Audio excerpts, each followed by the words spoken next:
بسم اللہ الرحمن الرحیم۔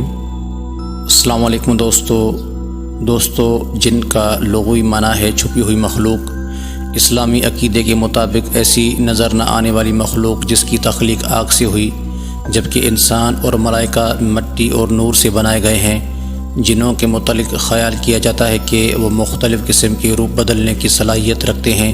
قرآن و حدیث میں جنات کا ذکر آیا ہے۔ قرآن شریف میں جنات کے نام پر ایک پوری سورہ جن موجود ہے۔ علماء اہل سنت و جماعت کی تحقیق ہے کہ جنات انسانی جسم میں داخل ہوتے ہیں اور مختلف حرکات کا ارتکاب کرتے ہیں۔ حضرت جابر رضی اللہ تعالیٰ عنہ اور حضرت ابن عباس رضی اللہ تعالیٰ عنہ کی روایت ہے کہ ایک دفعہ دوران سفر نبی کریم صلی اللہ علیہ وسلم کے سامنے ایک عورت بچہ اٹھائے ہوئی آئی۔ اس نے کہا کہ اسے جنات کی شکایت ہے۔ آپ نے اس کے سینے پر ہاتھ پھیرا اور فرمایا، اللہ کے دشمن نکل جا، میں اللہ کا رسول ہوں اور تجھے یہ حکم دیتا ہوں۔ ابن عباس رضی اللہ تعالیٰ عنہ کی روایت کے مطابق اس حکم کے سنتے ہی ایک چیخ سنائی دی اور اس کے پیٹ سے سیاہ رنگ کے پلے کا جانور نکل کر دوڑ گیا۔ آپ نے اس عورت سے فرمایا، تم ہمیں واپسی پر اسی جگہ ملنا۔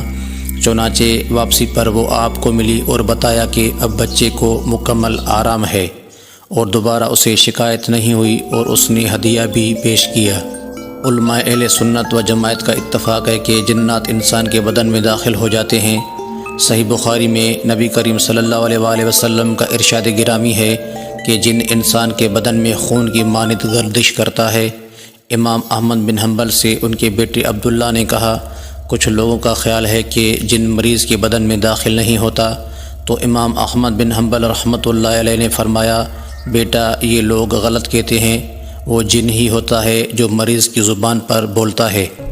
امام ابن تیمیہ فرماتے ہیں، جو شخص جن کی وجہ سے مدہوش ہو تو وہ ایسی زبان بولتا ہے جو سمجھ نہیں آتی۔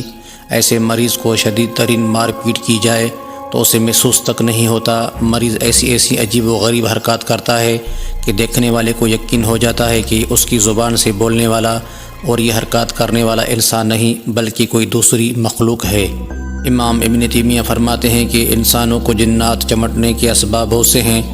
جیسے ایک انسان دوسرے کی عشق و محبت میں گرفتار ہو جاتا ہے، اسی طرح بعض اوقات کوئی جن کسی انسان پر فریفتہ ہو کر اس سے آ چمٹتا ہے۔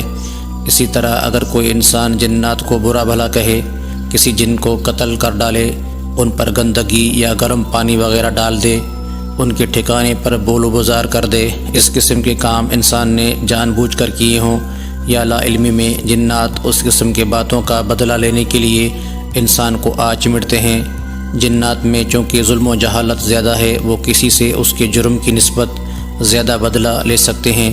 جس طرح بعض انسانوں میں جہالت ہوتی ہے، اسی طرح بسا اوقات کوئی جن محض جہالت کے سبب کسی جرم یا غلطی کے بغیر بھی آ چمٹتے ہیں۔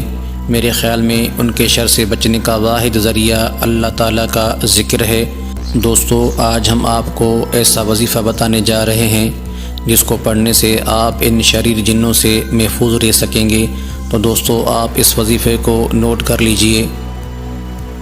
بسم اللہ الذی لا یضر مع اسمہ شیء فی الارض ولا فی السماء وہو السمیع العلیم۔ دوستو، حدیث پاک میں ہے کہ جس نے صبح کے وقت ان کلمات کو 3 بار پڑھا وہ شام تک اللہ تعالیٰ کی حفاظت میں آ جائے گا، اور جس نے شام کے وقت پڑھا وہ صبح تک اللہ تعالیٰ کی حفاظت میں آ جائے گا۔ تو دوستو، آپ اس وظیفے کو پڑھنے کا معمول بنا لیجئے۔ اللہ تعالیٰ ہم سب کو محفوظ فرمائے، آمین۔